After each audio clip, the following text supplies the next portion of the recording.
Orang yang amalnya pelan tidak mungkin akan dicepatkan dengan nasabnya. Amalnya ala kadar, batto'ah. Ya remah-remah sedikit amalnya, nggak bisa jadi cepat karena nasabnya. Karena misalnya bapaknya orang alim, kakeknya orang alim, lalu dia otomatis kemudian langsung jadi mulia, enggak. Man batta'a bihi amaluhu lam yusri' bihi nasabuhu. Siapa orang yang amalnya lambat, takkan mungkin dipercepat oleh nasabnya.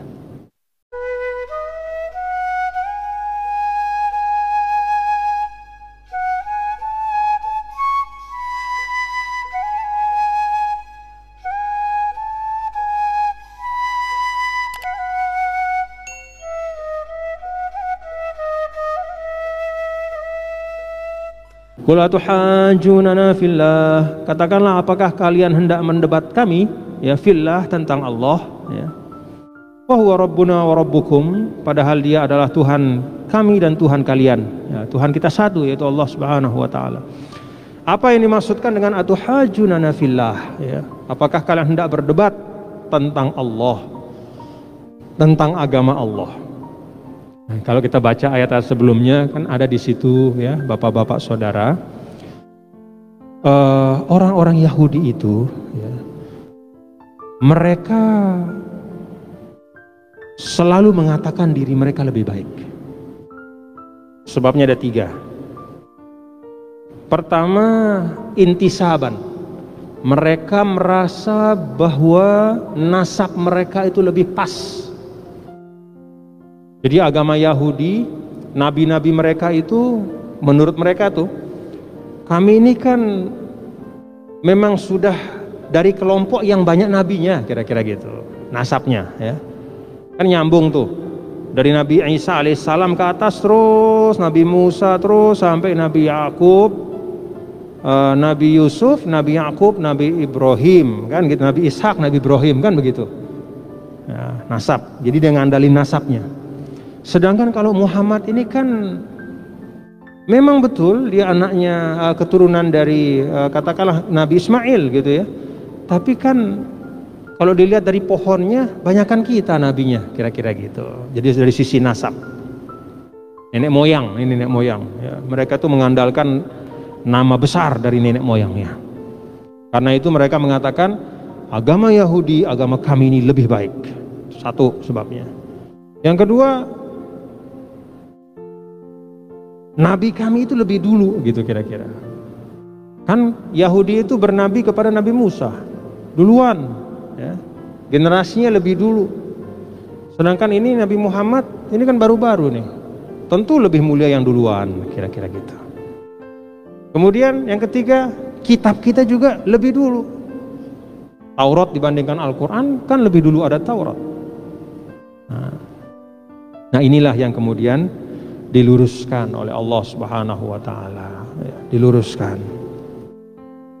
diluruskan bahwa kenapa berdebat pada hal-hal yang tidak esensial. Kalau kita mengaku ya, sebagai hamba Allah, artinya apa? Ya Tuhannya satu, Allah Subhanahu wa taala, dan Allah punya kuasa untuk meletakkan di mana kemuliaan itu. Dulu diletakkannya kepada keturunan dari Nabi Ishak, terus sampai Nabi Isa. Lalu sekarang Allah sempurnakan agamanya itu dengan meletakkan risalah itu pada keturunan Ismail alaihissalam, yaitu Nabi besar Muhammad sallallahu alaihi wasallam. Kan kalau kita beragama itu artinya kita mengikuti kehendak Allah, bukan mengikuti mau kita. Wa huwa rabbuna wa rabbukum. Allah Subhanahu wa taala telah menetapkan itu. Walana a'maluna walakum a'malukum. Kemudian Allah Subhanahu wa taala menyindir, ya dalam tanda kutip lah, bukan menyindir tapi mengingatkan, ya. Lana a'maluna walakum a'malukum. Kira-kira secara sederhana, wahai saudara-saudara kami Bani Israel, gitu ya, orang-orang Yahudi, kenapa kok Anda selalu membanggakan nenek moyang yang hebat-hebat itu? Padahal ukuran kita sekarang, ya, derajat kita di depan Allah bukan bergantung dari pekerjaan mereka, bukan dari nama besar mereka, tapi lana a'maluna walakum a'malukum. Bergantung dari lana a'maluna, dari amal-amal kami, walakum a'malukum, dan dari amal-amal kalian. Walaupun dulu Nabi Ibrahim alaihissalam mulia, kemudian kalian mewarisi itu dari sisi nasab katakanlah misalnya, ya, tapi pekerjaan kalian ternyata beda. Nabi Ibrahim alaihissalam hanifah muslimah, tapi kalian abadtumul ijl, kalian orang Yahudi, ya, pada masa Nabi Musa alaihissalam menyembah anak sapi. Padahal Nabi Ibrahim itu kuat tauhidnya, ya. Nabi Ibrahim alaihissalam juga, dan terus turun sampai ke Nabi Musa, sampai ke Nabi Isa alaihissalam, itu kan mengajarkan untuk tidak boleh makan riba, tidak boleh menzolimi orang. Tapi kalian orang-orang Yahudi itu makan riba, bahkan membuat sistem yang riba, makan harta orang dengan zolim dan seterusnya. Maka Al-Quran mengingatkan, ya, tidak salah kita punya orang tua, punya nenek moyang hebat, ya, tapi la tattakilu alaihim, jangan menyandarkan diri, mengandalkan, ya, mengandalkan mereka. Kalau mau mengandalkan diri, ya pertama tentu kepada rahmat Allah, dan yang kedua kepada amal kita sendiri. Maka Nabi kita yang mulia, Nabi besar Muhammad sallallahu alaihi wasallam menyampaikan, man batta'a bihi amaluhu lam yusri' bihi nasabuhu. Orang yang amalnya pelan tidak mungkin akan dicepatkan dengan nasabnya. Amalnya ala kadar, batta'a, ya remah-remah sedikit amalnya, nggak bisa jadi cepat karena nasabnya. Karena misalnya bapaknya orang alim, kakeknya orang alim, lalu dia otomatis kemudian langsung jadi mulia, enggak. Man batta'a bihi amaluhu lam yusri' bihi nasabuhu. Siapa orang yang amalnya lambat, takkan mungkin dipercepat oleh nasabnya. Maka mari kita perbaiki amal-amal kita, ya bapak-bapak saudara. Nah, ayat ini ditutup wa nahnu lahu mukhlisun. Nah, ini penting juga. Dan kami, ya, kami lahu mukhlisun, kepadanya, yaitu kepada Allah, mukhlisun, ikhlas. Ikhlas dalam arti amal-amal kita itu memang lillahi ta'ala.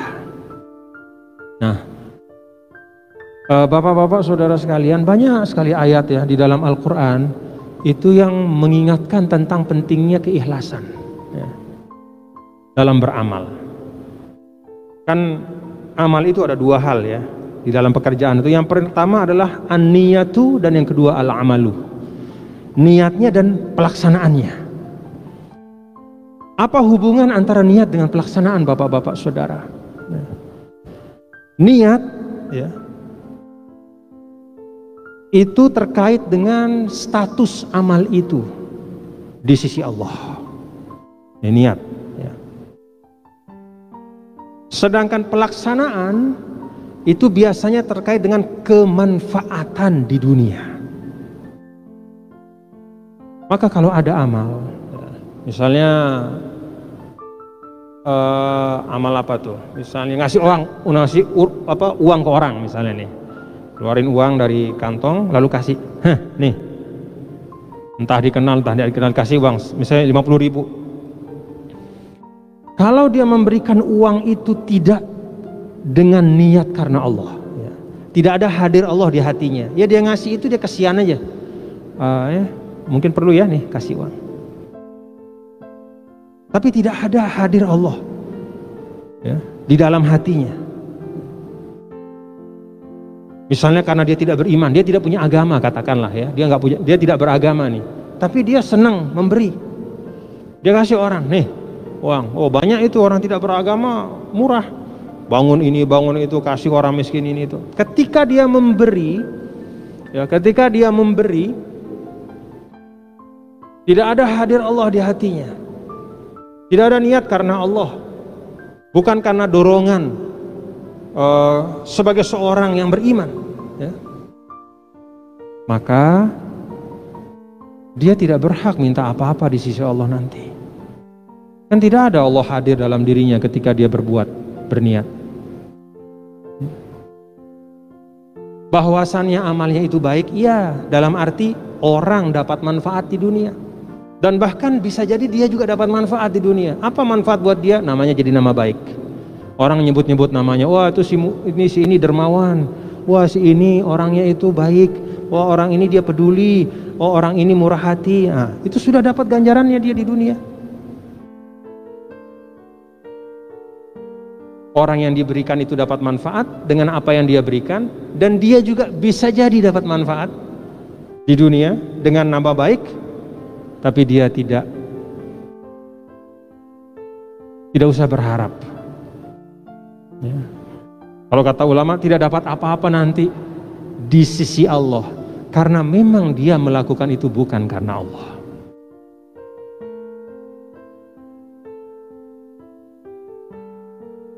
Jadi niat itu bapak-bapak, saudara-saudara ya, itu menentukan kelak.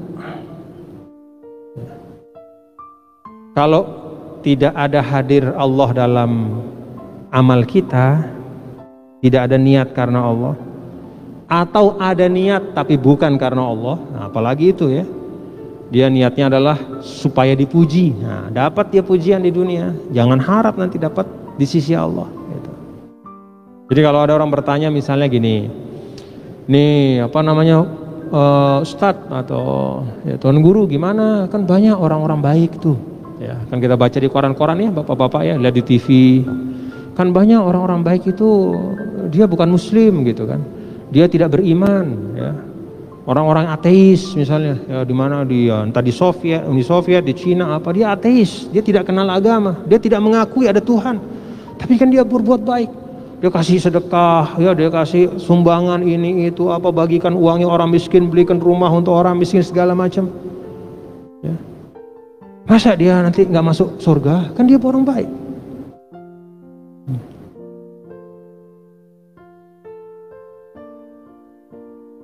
Iya betul ya, dia melakukan perbuatan baik ya, dan dia dapat balasannya di dunia. Ya kan seperti orang nanya itu kan, dia kan kagum, ya itulah balasannya, dikagumi. Ditulis di koran, orang paling banyak sumbangannya filantropis istilahnya, filantropis, penyumbang terbesar sekian juta dolar sekian, ya udah itu dapatnya. Orang lain ya dapat manfaat dari itu, tapi urusan akhirat ya, di sisi Allah ya kalau kata ulama ya nggak usah berharap, karena dia memang tidak berharap dari Allah, dia tidak menghadirkan Allah, dia tidak kenal, bahkan dia tidak percaya, bahkan bisa jadi dia menentang. Jadi penting bapak-bapak saudara ya, untuk kita memastikan niat kita itu menghadirkan Allah dalam amal ya. Niat kita itu hadir Allah di dalam niat kita, lalu mewujud dalam amal, sehingga sinkron di dunia akhiratnya. Jadi ketika kita berniat bersedekah lillahi ta'ala ya, sedekah kita sampai, orang yang kita kasih sedekah itu mendapat manfaat ya. Bisa juga kita dapat bonus lah gitu ya, tapi hati-hati dengan bonus ini. Apa bonusnya? Pujian ya, jangan diharapkan. Kalaupun itu ada, anggap saja sebagai doa ya. Bisa jadi karena kita dikasih dapat manfaat, lalu orang itu mengatakan alhamdulillah orang bagus ini. Nah, itu kan doa, anggap saja doa, alhamdulillah, tapi jangan diharapkan. Ya. Lalu nanti di akhirat, ya, setelah dunia yang fana ini selesai, ya, kita selesai jam terbang kita di sini, ya, meninggal dunia, nah bolehlah kita berharap nanti, ya, karena memang kita menghadirkan Allah dalam pekerjaan itu. Itu pentingnya, ya. Sehingga kalau kata ulama, an-niyatu tusayyirul 'adata ibadatan. Niat itulah yang merubah status sesuatu dari hal yang biasa menjadi ibadah. Nah, di sini wa nahnu lahu mukhlisun itu adalah penekanan, ya. Lana a'maluna walakum a'malukum, amal-amal kita banyak, tapi yang menjadikannya berharga dalam arti kelak di akhirat bisa kita harapkan ada pahalanya, ada ridho Allahnya, wa nahnu lahu mukhlisun, adalah ketika kita ikhlas di dalam melaksanakannya.